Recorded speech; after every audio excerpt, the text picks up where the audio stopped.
It's all over in the Kobe Stadium. Japan against Wales. The full-time whistle has just blown, and I wanted to hop on and do this video, squeezing this one in between half-time of New Zealand against France. So it won't be a long video, but it doesn't matter. It doesn't need to be. All it needs to be is a video that marks the fact that Wales have won a game of rugby union. Congratulations to everybody that is Welsh. Because I don't know what the last couple of years have been like. The last 644 days, 7th of October 2023, the last time the Welsh team won a game, it's been miserable. And finally, a glimmer of light. It's not too early to get to the pub. It's okay to have a beer before your breakfast. Stereophonics are playing in the Principality Stadium tonight, and I reckon they should just declare a public holiday in Wales and let everyone get on it for the next couple of days because... oh my goodness, have you been put through the ringer? Congratulations, drink it in and take a bow. The men in red who managed to go and get victory. And I think that picture, that says it all. So I'm in Manchester. I'm in Manchester. And last night Oasis played their big homecoming show. And I reckon there's a lot of people waking up with that look on their face from a massive night out. It looks like Matt Sherratt's. Poor fella. Well done, Matt Sherratt. Enjoy it. And I think that picture just this says everything. It's just relief. Yes, there'll be people being happy. It's just relief that the monkey is off the back. And it needed to as well, because when you look at the fixtures for Wales coming up later this year, I mean, hopefully they can kick on. But if they didn't win this one, there was a realistic chance that Wales would end up being potentially 30 games without a win. It could have got to that level. So this was absolutely massive, and they've done it. And they did it in some style as well, although made their own life difficult, which just added to the drama. Wales should have won by more, could have won by more, and probably kept Japan in it. And at one point, 22-24, was it, going into the final 10 minutes? You thought, no, not again. Not again. And congratulations, Wales. You win a test match against Japan, and you win Eddie Jones as your head coach. No, joke. Imagine. Oh, man alive. What overall thoughts? As I say, I'm going to do a relatively quick one now. I might come back for a longer video later, dissect it a little bit more. But Dan Edwards, that's the man. That is your man. 16 points, a try, consummate performance. Looked really good. And yeah, I mean, William, move over. There is a new Prince of Wales. Take a bow. I thought Josh Adams looked like Josh Adams again. Great. Archie Griffin helped things in the scrum. Keelan Giles, Plumtree, Ruben Morgan Williams came on and really added impact on the bench. And they needed that this week, especially there was that period, like I say, where Japan were getting close again. You thought, not again. I'm going to go back to the Matt Sherratt picture because that's the one. That tells the story. McLeod and Wainwright in the back row, massive. And they just dug really, really deep. There's areas to improve, of course there is, but hopefully they can use that as a springboard and kick on.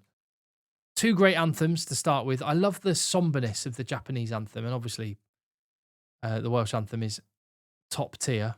Aaron Wainwright put a massive shot in early. I thought he was really big. Both sides of the ball, attack, defence, but he put an absolute bone cruncher in with like the first proper tackle of the match.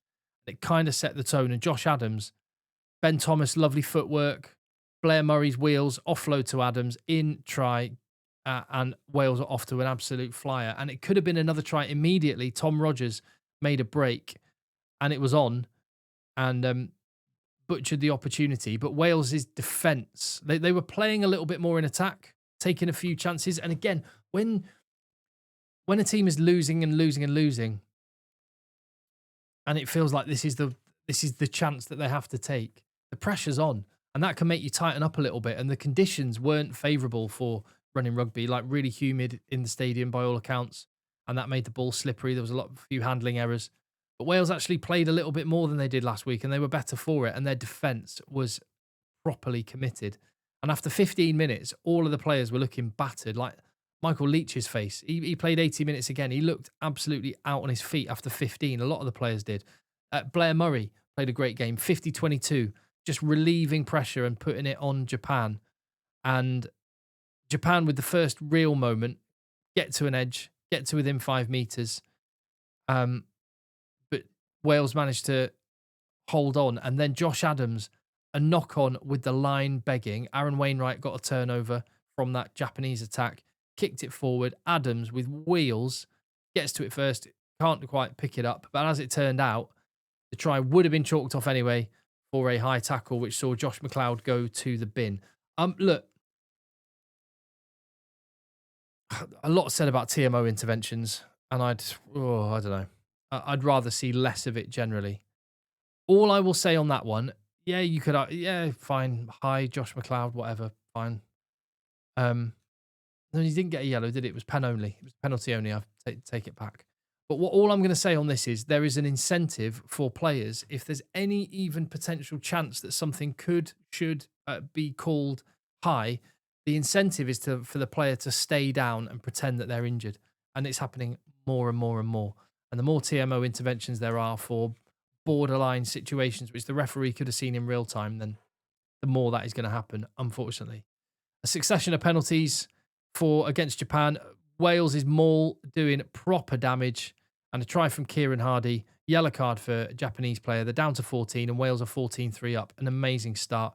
And then another try for Josh Hardy, who just finished off, really. Absolute wheels, got to an edge. Josh Adams cutting back, and then Hardy running a support line. And Wales are 21-3 up. Eddie Jones rings the changes, brings the front row replacements off. A penalty immediately, and Takeuchi, who was great last week, good this week as well, scores for Japan, and it's 10-21 just before half-time.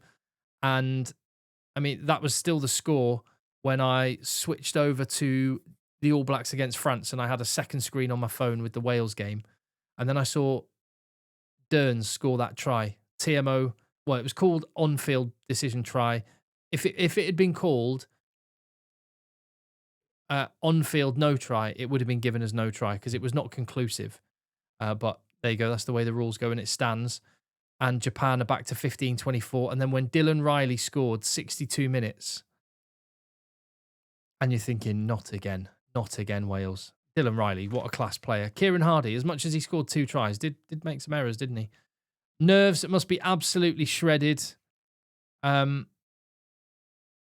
Leach got a turnover and a kick ahead, and Plumtree was back to scramble and do a lovely kick to touch. 2 back rowers with great kicks.